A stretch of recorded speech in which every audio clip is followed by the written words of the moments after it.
ಬಾಲಕ ದಿಗಂತ್ ನಾಪತ್ತೆಯಾಗಿ 12 ದಿನಗಳು ಕಳೆದು ಹೋಯಿತು. ಆದರೂ ಕೂಡ ದಿಗಂತ್ ಈವರೆಗೂ ಕೂಡ ಪತ್ತೆಯಾಗ್ತಾ ಇಲ್ಲ.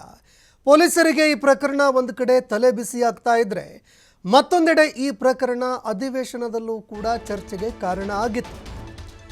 ಫರಂಗಿಪೇಟೆಯ ಅಪ್ರಾಪ್ತ ಬಾಲಕ ದಿಗಂತ್ ನಾಪತ್ತೆ ಪ್ರಕರಣಕ್ಕೆ ಸಂಬಂಧಪಟ್ಟಂತೆ ನಾಪತ್ತೆಯಾಗಿ 12 ದಿನ ಕಳೆದು ಹೋಯಿತು. ಆದರೂ ಕೂಡ ಬಾಲಕ ಈವರೆಗೂ ಪತ್ತೆಯಾಗಿಲ್ಲ.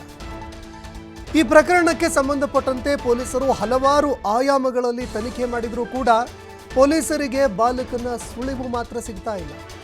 ಏನಾದ ಬಾಲಕ, ಎಲ್ಲಿಗೆ ಹೋದ, ಯಾರು ಆತನನ್ನು ಕಿಡ್ನ್ಯಾಪ್ ಮಾಡಿದ್ರು ಅಥವಾ ಯಾರಾದರೂ ಹತ್ಯೆ ಮಾಡಿದ್ರ, ಏನು ಎತ್ತ, ಯಾವುದೇ ವಿಚಾರಗಳಿಗೂ ಸಂಬಂಧಪಟ್ಟಂತೆ ಪೊಲೀಸರಿಗೆ ಒಂದು ಕ್ಲಿಯರ್ ಆಗಿರುವಂತಹ ಪಿಕ್ಚರ್ ಸಿಗ್ತಾನೇ ಇಲ್ಲ.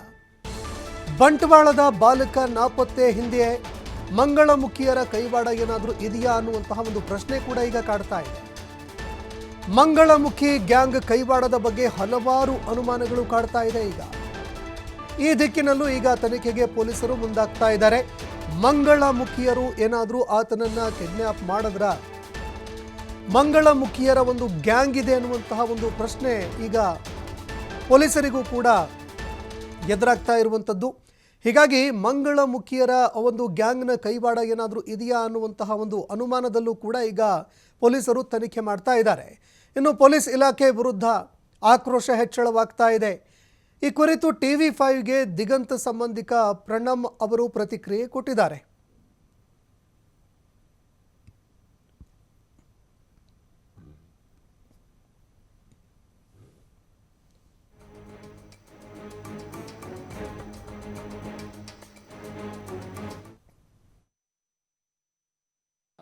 ನಿಮಗೂ ಗೊತ್ತಿರೋ ಹಾಗೆ ನಾವು ಸುಮಾರು ತಂಡಗಳನ್ನು ಮಾಡಿ ತನಿಖೆಯನ್ನು ಮುಂದುವರಿಸ್ತಾ ಇದ್ದೀವಿ. ಒಂದೊಂದೇ ಏನು ನಾವು ಆಯಾಮಗಳು ಇಟ್ಕೊಂಡಿದ್ವಿ ಅಥವಾ ಏನೇನು ಪಾಸಿಬಿಲಿಟೀಸಿಂದ ಇದ್ದೀವಿ ಅದನ್ನೆಲ್ಲ ರೂಲ್ಔಟ್ ಮಾಡ್ಕೊಂಡು ಬರ್ತಾ ಇದ್ದೀವಿ. ಯಾವುದೇ ಆಯಾಮಗಳಲ್ಲಿ ತನಿಖೆ ಮಾಡಿದ್ರು ಇದುವರೆಗೂ ಏನು ಅಂತ ಪಾಸಿಟಿವ್ ನ್ಯೂಸ್ ಆಗಲಿ ಮತ್ತೊಂದಾಗಲಿ ನಮಗೆ ಇನ್ನೂವರೆಗೂ ದೊರೆತಿಲ್ಲ. ಆದರೆ ತನಿಖೆ ಮುಂದುವರೆದಿದೆ, ಪ್ರಯತ್ನಗಳು ಮುಂದುವರೆದಿದ್ದಾವೆ. ಆದಷ್ಟು ಬೇಗ ದಿಗಂತನ ಪತ್ತೆ ಮಾಡ್ತೀವಿ. ಸರ್, ಈಗ ಸಾಮಾಜಿಕ ಜಾಲದಲ್ಲಿ ಒಂದಿಷ್ಟು ಊಹಾಪೋಹಗಳು ಹರಡ್ತದೆ. ಮಂಗಳಮುಖಿಯ ತಂಡ ತಮ್ಮನ್ನು ಅಪಹರಣ ಮಾಡಿದ್ದಾರೆ, ಇಲ್ಲ ಹೇಳ್ತಾ ಇದ್ದಾರೆ ಯಾರೋ ಅಂತ. ಬಟ್ ಅದನ್ನು ನಮಗೆ ಸೋರ್ಸ್ ಆಫ್ ಇನ್ಫಾರ್ಮೇಷನ್ ಅಂತ ನಾವು ಕನ್ಸಿಡರ್ ಮಾಡಿ ಆ ಆ್ಯಂಗಲ್ಗಳಲ್ಲೂ ನಾವು ತನಿಖೆ ಮುಂದುವರಿಸ್ತಾ ಇದ್ದೀವಿ. ಬಟ್ ಯಾವುದೇ ಒಂದು ಕಾಂಕ್ರೀಟ್ ಎವಿಡೆನ್ಸು ಅದ್ರ ಬಗ್ಗೆನೂ ಕೂಡ ನಮ್ಗೆ ಲಭ್ಯ ಆಗಿಲ್ಲ. That is all rumours. ನಾವು ತನಿಖೆ ಮಾಡ್ತಾ ಇರುವಾಗ ನಮ್ಮ ತನಿಖೆಯಿಂದ ಏನೇನು ಎವಿಡೆನ್ಸ್ಗಳು ಕಲೆಕ್ಟ್ ಇದ್ದಾರೆ ಮತ್ತು ಸಾರ್ವಜನಿಕರು ಏನೇನು ಮಾಹಿತಿ ಕೊಡ್ತಾ ಇದ್ದಾರೆ ಅದ್ರ ಬಗ್ಗೆ ಎಲ್ಲನೂ ತನಿಖೆ ಮಾಡ್ತಾ ಇದ್ದೀವಿ. ಅದು ಗೇಮಿಂಗ್ ಬಗ್ಗೆ ಆಗಿರ್ಬೋದು ಅಥವಾ ನೀವು ಇವಾಗ ಪ್ರಸ್ತಾಪ ಮಾಡಿದಂಥ ವಿಚಾರ ಆಗಿರ್ಬೋದು, ಎಲ್ಲದ್ರ ಬಗ್ಗೆನೂ ನಾವು ತನಿಖೆ ಮಾಡ್ತಾ ಇದ್ದೀವಿ. ಯಾವುದನ್ನು ನಾವು ಅಲ್ಲೆಗಳಿತಾ ಇಲ್ಲ. ಬಟ್ ತನಿಖೆ ಮುಂದುವರೆದಂತೆ ಅದ್ರ ಬಗ್ಗೆ ಏನು ಹೆಚ್ಚಿನ ಮಾಹಿತಿಗಳು ಲಭ್ಯ ಆಗದಿದ್ದರೆ ಮತ್ತು ಆ ಆಯಾಮದಲ್ಲಿ ಆತ ಹೋಗಿಲ್ಲ ಅಂತ ಗೊತ್ತಾದರೆ ಅದನ್ನು ಅಲ್ಲಿ ರೂಲ್ ಔಟ್ ಮಾಡಿ ಬೇರೆ ಒಂದು ಆಯಾಮದ ಬಗ್ಗೆ ನಾವು ಹೆಚ್ಚು ಕಾನ್ಸಂಟ್ರೇಷನ್ ಮಾಡೋ ರೀತಿಯಲ್ಲಿ ತನಿಖೆ ಮಾಡ್ತಾ ಇದ್ದೀವಿ. ಇದುವರೆಗೂ ನಾವು ಮಾಡಿರೋಂಥ ತನಿಖೆಯಿಂದ ದಿಗಂತ್ನ ಪತ್ತೆ ಬಗ್ಗೆ ಯಾವುದೇ ಹೆಚ್ಚಿನ ಮಾಹಿತಿ ಲಭ್ಯ ಆಗಿರೋದಿಲ್ಲ. ಹಾಗಂತ ನಾವು ಏನು ತನಿಖೆಯ ಪ್ರಯತ್ನವನ್ನು ಇನ್ನೂ ಬಿಟ್ಟಿಲ್ಲ, ತನಿಖೆ ಮುಂದುವರೆದಿದೆ. ಆದಷ್ಟು ಬೇಗ ಅವನ್ನ ಪತ್ತೆ ಮಾಡೋವಂಥ ಒಂದು ಕೆಲಸ ಮಾಡ್ತೀವಿ. ಟೆಂಡರ್ ಯಾರು ಹಾಕಿದ್ದಾರೆ? ಅಲ್ಲ, ನೀವು ಟೆಂಡರ್ ಯಾರು ಹಾಕಿದ್ದಾರೆ ಅಂತ ಹೇಳಿದ್ರೆ ನಾವು ಹೇಳ್ಬೋದು. ಪೊಲೀಸ್ ಇಲಾಖೆಯಿಂದ ಯಾವಾಗ ಹಾಕಿದ್ದು? ಭಾಳ ವರ್ಷಗಳ ಹಿಂದೆ. ಅದಾದಮೇಲೆ ಇನ್ನು ಇದೇ ವಿಚಾರಕ್ಕೆ ಸಂಬಂಧಪಟ್ಟಂತೆ ಬಾಲಕ ದಿಗಂತ್ ಅವರ ಕುಟುಂಬಸ್ಥರನ್ನ ನಮ್ಮ ಪ್ರತಿನಿಧಿ ಮಾತನಾಡಿಸಿದ್ದಾರೆ, ಕೇಳಿ. ಪೇಟೆಯ ಬಾಲಕ ದಿಗಂತ್ ನಾಪತ್ತೆಯಾಗಿ ಸುಮಾರು 10 ದಿನಗಳೇ ಕಳೆದಿದೆ. ಆದರೆ ಈವರೆಗೂ ಕೂಡ ಆತ ಎಲ್ಲಿ ಹೋಗಿದ್ದಾನೆ, ಏನಾಗಿದ್ದಾನೆ, ಆತ ನಾಪತ್ತೆ ಆಗಿರುವಂಥ ವಿಚಾರದ ಹಿಂದೆ ಏನಾಗಿದೆ, ಯಾವುದ್ರ ಬಗ್ಗೆ ಕೂಡ ಯಾವುದೇ ಮಾಹಿತಿ ಇಲ್ಲ. ಈ ಹೊತ್ತಲ್ಲಿ ಆತನ ಪೋಷಕರು ಕೂಡ ಹೈಕೋರ್ಟ್ ಮೆಟ್ಟಿಲನ್ನು ಹತ್ತಿದ್ದಾರೆ. ಇದರೊಂದಿಗೆ ಈಗ ಸದ್ಯ ಒಂದಿಷ್ಟು ಊಹಾಪೋಹದ ಸುದ್ದಿಗಳು ಬಹಳ ಆತಂಕಕಾರಿಯಾಗಿ ಹರಿದಾಡ್ತಾ ಇರುವಂತಹದ್ದು. ಆತನನ್ನ ಬೇರೆ ಬೇರೆ ಗ್ಯಾಂಗ್ಗಳ ಅಪಹರಣ ಮಾಡಿದೆ, ಆತ ಒಂದು ಗ್ಯಾಂಗ್ ಜೊತೆಗೆ ಹೋಗಿದ್ದಾನೆ, ಈ ತರ ಹಲವು ರೀತಿಯ ಅನುಮಾನಗಳು ಸದ್ಯ ವ್ಯಕ್ತವಾಗ್ತಾ ಇರುವಂತದ್ದು. ಆದರೆ ಆತನ ಪೋಷಕರು ಇದ್ರ ಬಗ್ಗೆ ಏನ್ ಹೇಳ್ತಾರೆ, ಸದ್ಯ ತನಿಖೆ ಯಾವ ಹಂತಕ್ಕೆ ಬಂದು ನಿಂತಿದೆ, ಪೊಲೀಸರು ಏನೆಲ್ಲ ಮಾಹಿತಿಯನ್ನು ನೀಡಿದ್ದಾರೆ, ಈ ಬಗ್ಗೆ ಮಾತನಾಡೋದಕ್ಕೆ ದಿಗಂತ್ನ ಕಸಿನ್ ಆಗಿರುವಂತಹ ಪ್ರಣಮ್ ಅವರು ನಮ್ಮೊಂದಿಗಿದ್ದಾರೆ. ಅದನ್ನು ಮಾತನಾಡಿಸ್ತಾ ಹೋಗ್ತೀನಿ. ಸರ್, ಸದ್ಯ ದಿಗಂತ್ ನಾಪತ್ತೆಯಾಗಿ ಸುಮಾರು 11 ದಿನಗಳೇ ಕಳೆದಿದೆ. ಆದರೆ ಯಾವುದೇ ರೀತಿಯ ಕ್ಲೂ ಇಲ್ಲ. ಪೊಲೀಸರ ಬಳಿ ತಾವು ವಿಚಾರಣೆಯನ್ನು ಮಾಡಿದ ಸಂದರ್ಭ ಏನಾದರೂ ಕ್ಲೂ ಕೊಡ್ತಾರೆ? ಎವ್ರಿ ಈವ್ನಿಂಗ್ ಬರ್ತಾರೆ, ಬ್ರೀಫಿಂಗ್ ಮಾಡ್ತಾರೆ ಏನೆಲ್ಲ ಆಯಿತು ಪ್ರೋಗ್ರೆಸ್ ಅಂತ. ಸೊ ಅದರಿಂದ ನಮಗೆ ಬಂದದ್ದು ಅವನು ರಾತ್ರಿ ಗೇಮ್ ಆಡ್ತಿದ್ದ, ಫ್ರೆಂಡ್ಸ್ ಜೊತೆ ಎಲ್ಲ ಚಾಟ್ ಮಾಡ್ತಿದ್ದ ಅಂಥದ್ದು ಮಾಹಿತಿ ಬರ್ತಾ ಉಂಟು. ಬಟ್ ಎಕ್ಸಾಕ್ಟ್ ಎಲ್ಲಿಗೆ ಹೋಗಿದ್ದಾನೆ, ಎಲ್ಲಿದ್ದಾನಂತ ಮಾಹಿತಿ ಬರ್ತಾ ಇಲ್ಲ. ಏನು ಬೇಕು ಮಾಹಿತಿ ಅದು ಸಿಗ್ತಾ ಇಲ್ಲ ನಮಗೆ. ಸರ್, ಈ ಮಧ್ಯದಲ್ಲಿ ಒಂದು ಮಂಗಳಮುಖಿ ಗ್ಯಾಂಗ್ ಇದರ ಹಿಂದೆ ಇದೆ, ಅವರು ಅಪಹರಣ ಮಾಡಿದ್ದಾರೆ, ಅಲ್ಲಿದ್ದಾರೆ, ಇಲ್ಲಿದ್ದಾರೆ, ಒಂದು ಸಾಮಾಜಿಕ ಜಾಲತಾಣದಲ್ಲಿ ನಾವು ನೋಡ್ತಾ ಇದ್ವಿ. ತಾವು ಕೂಡ ಅದನ್ನು ಅಲ್ಲಗಳಿದ್ದೀರಾ. ಸೊ ಈ ಒಂದು ಊಹಾಪೋಹದ ಬಗ್ಗೆ ಏನು ಹೇಳಿ?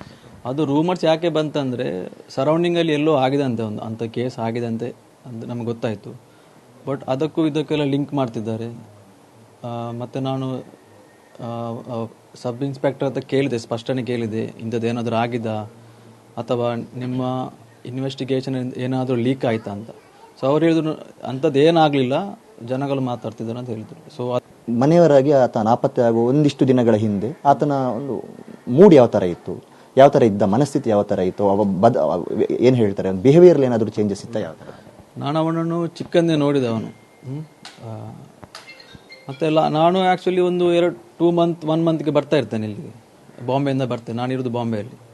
ಸೊ ಆವಾಗ ಮಾತಾಡ್ತೇನೆ ನಾನು, ಹೇಗೆ ಎಜುಕೇಷನ್ ಹೇಗೆ ಆಗ್ತಾ ಉಂಟು, ಏನಾದರೂ ಕಷ್ಟ ಆಗ್ತಾ ಉಂಟಂತ. ಸೊ ನಾರ್ಮಲಾಗಿ ಅವ್ನು ನಗ್ತಾ ಮಾತಾಡ್ತಾನೆ ಅವನು, ಅಂಚದಾಲ ಹೆಜ್ಜಿ ಎಡ್ಡ ಒಂದು.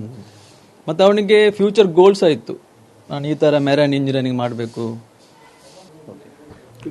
ಈಗ ಪೊಲೀಸರು ಒಂದು ಕಡೆಯಿಂದ ತನಿಖೆ ಮಾಡ್ತಾ ಇರ್ತಾರೆ, ಫ್ಯಾಮಿಲಿಯಾಗಿ ತಾವು ಕೂಡ ಒಂದು ವಿಚಾರಣೆಯನ್ನು ಮಾಡ್ತಾ ಇರಬಹುದೇನು. ಸೊ ಆತನ ಫ್ರೆಂಡ್ ಸರ್ಕಲ್ ಯಾವ ಥರ ಇತ್ತು, ಆ ಫ್ರೆಂಡ್ಸನ್ನು ಕಾಂಟ್ಯಾಕ್ಟ್ ಮಾಡುವಂಥದ್ದು ಏನಾದರೂ ಮಾಡಿದ್ರಾ, ಅಥವಾ ಆತ ಓದ್ತಾ ಇದ್ದಂಥ ಎಜುಕೇಷನಲ್ ಇನ್ಸ್ಟಿಟ್ಯೂಷನ್ ಅವ್ರು ಏನಾದರೂ ಮಾಹಿತಿ ಕೊಟ್ಟರೆ, ಫ್ರೆಂಡ್ಸ್ ಏನಾದರೂ ಮಾಹಿತಿ? ನಮಗೆ ಇದರಲ್ಲಿ ಇನ್ಸಿಡೆಂಟ್ ಆದಮೇಲೆ ನಾವು ಸ್ವಲ್ಪ ಅವೇರ್ನೆಸ್ಸಿಂದ ಎಲ್ಲ ಮೊಬೈಲ್ ಚೆಕ್ ಮಾಡಿದೆ ನಾವು. ಅದರಿಂದ ಒಂದು 5-6 ನಂಬರ್ ಸಿಕ್ಕಿದೆ ನಮಗೆ. ಅದನ್ನೆಲ್ಲ ನಾವು ಶೇರ್ ಮಾಡಿದ್ದೇವೆ, ಪೊಲೀಸ್ನವರಿಗೆ ಶೇರ್ ಮಾಡಿದ್ದೇವೆ.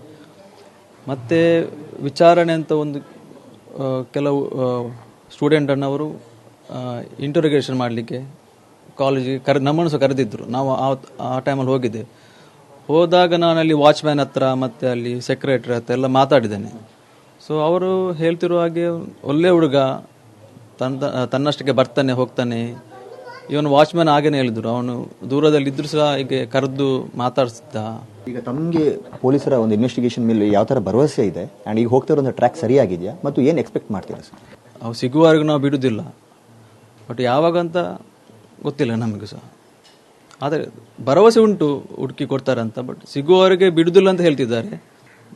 ನಮ್ಗೆ ಸಹ ಅವನು ಇಲ್ಲದಿದ್ದರೆ ತುಂಬ ನಮ್ಗೆ ಸಹ ಇಲ್ಲಿ ನೋವಾಗುತ್ತಲ್ಲ. ಡೈಲಿ ವೆಯ್ಟ್ ಮಾಡ್ತೇವೆ, ಬರ್ತಾನೆ ಅಂತ ಹಾಗೆ.